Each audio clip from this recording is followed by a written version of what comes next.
So నిన్న మనము రికార్డింగ్లో telepathy గురించి వీటన్నిటి గురించి మాట్లాడుకున్నాం కదా.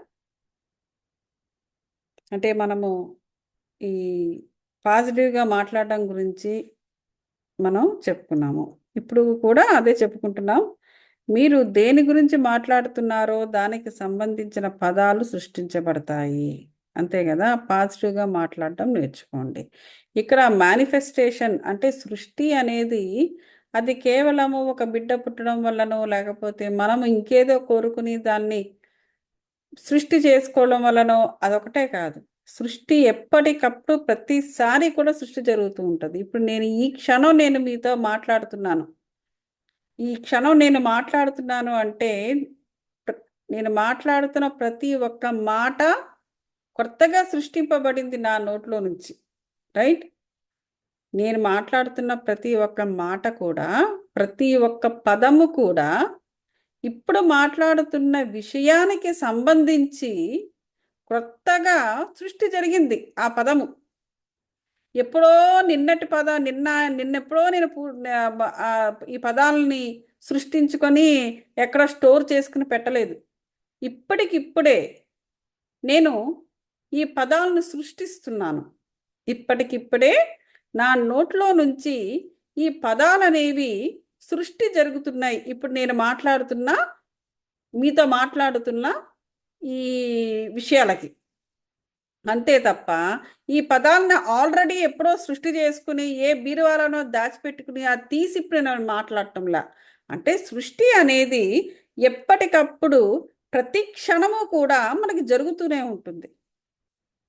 సో కాబట్టి కొత్తగా ప్రతి ఒక్కటి మన సృష్టి జరుగుతూ ఉండేటప్పుడు మన సృష్టికర్తలమే. ఇప్పుడు నేను ఒక పదాన్ని సృష్టిస్తున్నాను ఇప్పుడు ఈ టాపిక్ మీతో మాట్లాడడానికి. కాబట్టి నేను ఎటువంటి పలుకులు పలకాలి, ఎటువంటి సృష్టి నేను చెయ్యాలి, పాజిటివ్గా మాట్లాడాలి, పాజిటివ్గా చెయ్యాలి.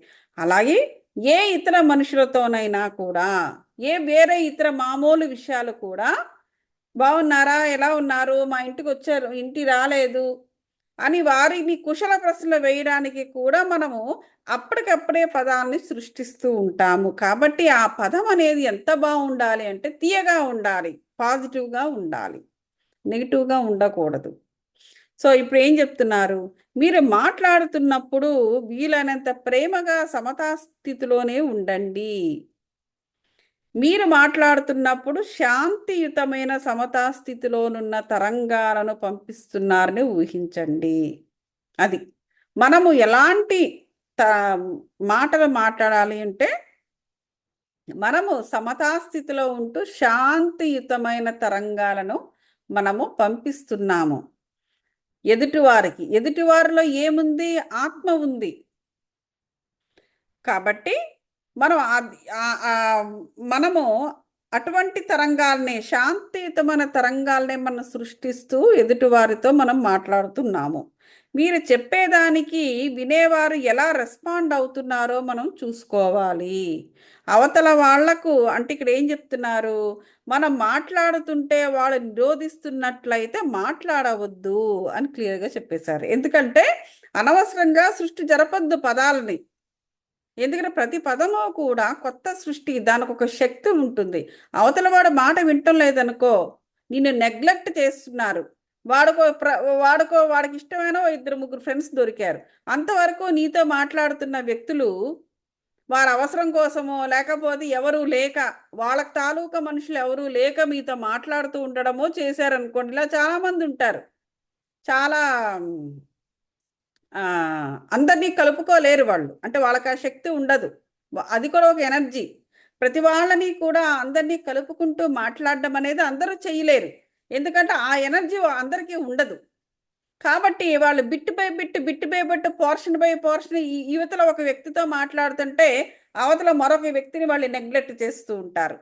ఇలా నాకు చాలామంది తారసపడుతుంటారు. చాలా కొంచెం చిన్న ఎనర్జీస్ ఉన్నవాళ్ళు. నాకు కోపం వస్తూ ఉంటుంది వాళ్ళ మీద. కానీ ఏం చేద్దాము, అలా కోపం తెచ్చుకుంటే నాకే నష్టము, వాళ్ళు బాగానే ఉంటారు. సో కాబట్టి మనం ఇక్కడ అర్థం చేసుకోవాల్సిన విషయం ఏంటంటే, వాడు కావాలని నెగ్లెక్ట్ చేయడు. కొంతమంది నాకు కావాలని నెగ్లెక్ట్ చేస్తారు. అరిషడ్ వర్గాలకు లొంగిపోయి, మరి కొంతమంది కావాలని నెగ్లెక్ట్ చెయ్యరు, కానీ వాళ్ళకి ఆ శక్తి ఉండదు. అందరినీ కూడా కలుపుకొని మాట్లాడుతూ ఉండే శక్తి వాళ్ళలో ఉండదు. చాలా చిన్న శక్తితో ఉంటారు వాళ్ళు, కారణాలు ఏదైనా కానీ. సో కాబట్టి మనం మాట్లాడుతుండేటప్పుడు మన పదాలను సృష్టిస్తూ ఉండి, అంటే అక్కడ శక్తి అక్కడ జనరేట్ అవుతుంది మన పదాల నుంచి. అలాగా మన ఆలోచనల నుంచి, మన మాటల నుంచి అక్కడ శక్తి జనరేట్ అవుతూ ఉండేటప్పుడు అవతల వాడు నిరోధిస్తున్నాడు అనుకోండి, మనల్ని మాట్లాడనీయకుండా వాళ్ళు నెగ్లెక్ట్ చేయడమో, లేకపోతే మనం మాట్లాడుతూ ఉంటే వాళ్ళు అక్కడ సప్రెస్ చేయడమో, మనల్ని తొక్కేసి నొక్కేయడమో ఇట్లాంటివన్నీ చేస్తుంటారు. కొంతమందికి కొన్ని అలవాట్లు ఉంటాయి. ఓన్లీ వాళ్ళే అక్కడ ఎక్కువగా కనబడాలి, లేకపోతే వాళ్ళ తాలూకా మనుషులు వాళ్ళు ఎవరినైతే ఇష్టపడతారో వాళ్ళు వీళ్ళే గుర్తింపబడాలి, మిగతా వాళ్ళందరూ కూడాను తొక్కేయబడాలనేటువంటి ఒక నీచపు ఆలోచనలతో కూడా మానవులు ఉంటూ ఉంటారు. సో అటువంటి పరిస్థితులు ఏర్పడితే వారు ఇక్కడ క్లియర్గా రాశాడు, వారు మిమ్మల్ని నిరోధిస్తున్నట్లయితే మాట్లాడవద్దు. ఎందుకంటే మన శక్తి దుర్వినియోగం అవుతుంది. మనం మాట్లాడే మాట అవతల వాడు కూడా రిసీవ్ చేసుకునే పరిస్థితిలో ఉంటేనే మాట్లాడు, లేదా అక్కడి నుంచి వెళ్ళిపో అని చెబుతున్నారు. లేదంటే వారిని సమ్మతించేలా మనం చేయాలి. ఏదరు అయితే మనం మాట్లాడటమైనా మానేయాలి, లేకపోతే అవతల వాడు మన మాట వినేలా మనం చేసుకోవాలి. మీ పదాల ద్వారా ఎంతో శక్తిని బయటికి పంపుతున్నారని గుర్తుంచుకోండి. మీరు మాట్లాడే మాటలు ఇతరులకు సాయం చేసేవిగా ఉండాలి, అవి వారు కూడా వినాలి. ఇగో క్లియర్గా రాశాడు. అప్పుడు మీరు ఉపయోగించిన దానికన్నా ఎక్కువ శక్తి తిరిగి మీకు లభిస్తుంది.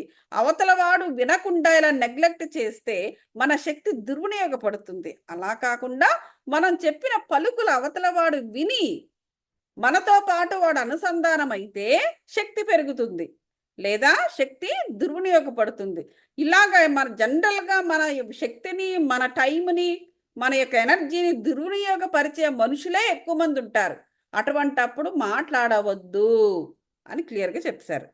ఎల్లప్పుడూ పాజిటివ్గానే మాట్లాడండి. మీకు ఇతరులకు కూడా అప్లిఫ్టింగ్ వర్డ్స్ ఉన్నత వాస్తవాన్ని సృష్టిస్తాయి.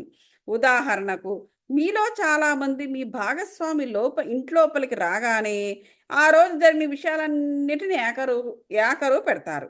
అలసిపోయిన వ్యక్తికి అవి నిష్ఫలం. అర్థవంతమైన విషయాలను మాట్లాడండి. ఒక క్రొత్త దృశ్యాన్ని గురించి, లేక ఆ రోజు మీకు కనుగొనే దానిది ఏదైనా విషయాన్ని గురించి మాట్లాడండి. మీరు ఒకరికొకరు దూరంగా ఉన్నప్పుడు జరిగిన పాజిటివ్ అనుభవాల గురించి మాట్లాడండి. మరి ఇతరుల యొక్క ఉన్నత శక్తి పాజిటివ్ అర్థవంతమైన సంభాషణ ద్వారా పెరగటమే కాక గాఢంగా అనుసంధానం అవుతారు. అది ఇప్పుడు నేను చెప్పిందే మళ్ళీ చెప్పాను. మీలో కొంతమంది మీరు నమ్మిన దానిని చెప్పడానికి భయపడతారు. కొంతమందికి భయం ఉంటుంది, ఏం చెప్తే ఏం అర్థం చేసుకుంటారో, ఇది అనవసరంగా ఇది చెప్పి దాన్ని ఇంకే విధంగా మార్చి మరింకే విధంగా మసాలాలు దానికి కలిపి ఇంకెవరెవరికి ఏమేమి చెప్తారో, ఇలాంటి ఎన్నో అనుమానాలు ఉంటాయి. మూర్చపోయేంత పాస్ట్ లైఫ్ మెమరీస్ కూడా ఉండవచ్చు. నిజాన్ని చెప్పడానికి నమ్మరేమో అని భయపడచ్చు. అంతే కదా, మనం నిజం మాట్లాడాలంటే అవతల నమ్మచ్చు, నమ్మకపోవచ్చు.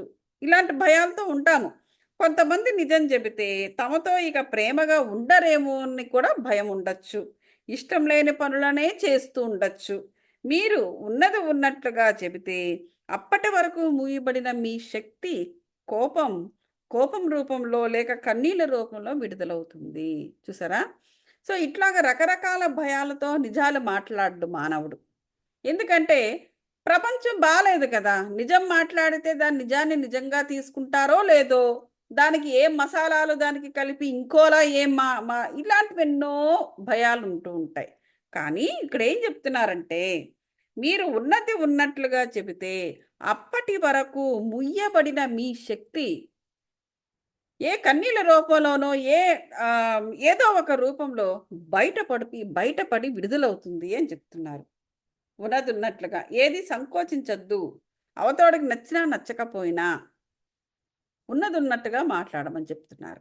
ఒకటి, మనం మాట్లాడే మాటలు అవతల వాడుకు అనుసంధానం అవ్వాలి. అనుసంధానం అయినప్పుడు ఉన్న మాట ఉన్నది ఉన్నట్టుగా మాట్లాడాలి. మళ్ళీ వాడు ఏం ఫీల్ అవుతాడో అని ఆలోచించొద్దు. ఎందుకంటే నీ శక్తి అక్కడ విడుదల కావాలి. అంటే ఇక్కడ అర్థం ఏంటి? సత్యాన్ని మాట్లాడమని చెప్తున్నారు ఇక్కడ. మీ ఆలోచనలను, ఫీలింగ్స్‌ను అణుచుకోవలసిన అవసరము లేదు. మీ ఆలోచనలను వాయిస్ రూపంలో రానివ్వండి. ధ్వని రూపంలో రప్పించమంటున్నారు. అవి ఇతరులకు సేవ చేస్తాయి. మిమ్మల్ని ప్రేమగా చూడటానికి ఇతరులకు ఒక అవకాశం ఇవ్వండి. ఎంతో కాలం నుండి మీరు మీరుగా కాకుండా నటించి ఉన్నారు. మొదల నుండి మీరు ఎలా ఉన్నారో అలా చెప్పటం ద్వారా మీరు ఇతరులకు బహుమతి ఇచ్చిన వారవుతారు. నేను ప్రేమమయుడిగా ఉంటాను. నా అవసరాలు మరియు కోరికలు చెప్పిన తర్వాత కూడా నేను ప్రేమను పొందుతాను అని ఎఫిర్మేషన్స్ ఇచ్చుకోండి అని చెప్తున్నారు. ఇది రాసుకోండి అందరూ కూడా. నేను ప్రేమమయుడిగా ఉంటాను, లేదా నేను ప్రేమమయంగా ఉంటాను స్త్రీలైతే. నా అవసరాలు మరియు కోరికలు చెప్పిన తర్వాత కూడా నేను ప్రేమను పొందుతాను. ఎక్కడి నుంచి? చుట్టుపక్కల ఉన్నవారి దగ్గర నుంచి, అలాగే భూ భూ అలాగే ప్రకృతి నుంచి, ప్రతి దగ్గర నుంచి కూడా నేను ప్రేమనే పొందుతాను. మనం ఎప్పుడు లా ఆఫ్ అట్రాక్షన్స్‌లో లవ్ ఎనర్జీస్‌ని అందుకే మనము ఆహ్వానిస్తూ ఉంటాము. మనం ఎంత నిజాన్ని మాట్లాడినా, కఠోరమైన నిజాన్ని మాట్లాడినా, అది అవతల వాడికి నచ్చకపోయినా మనము సత్యాన్నే మాట్లాడతాము. తద్వారా నేను ప్రేమనే అందరి నుంచి, అన్నిటి నుంచి, ప్రకృతి నుంచి, విశ్వం నుంచి నేను ప్రేమనే పొందాను అనేటువంటి ఎఫర్మేషన్స్ తప్పకుండా ఇచ్చుకోవాలి. అది మనం ఇక్కడికి ఆపుదాము. సో మళ్ళీ రేపు ఏంటి? బుధవారం నాకు ఇట్లా రేపు మళ్ళీ ఇదే టైంకి మనం మెడిటేషన్ చేద్దాం. Thank you so much. మళ్ళీ మీకు ఏదైనా క్వశ్చన్స్ ఉంటుంది ఇప్పటివరకు అయిన దాని మీద నన్ను అడగవచ్చు. లేదంటే మనం ఇక్కడ ఆపుదాం. Any questions? ఏ క్వశ్చన్స్ లేకపోతే ఇక్కడ ఆపేద్దాం masters. Thank you so much.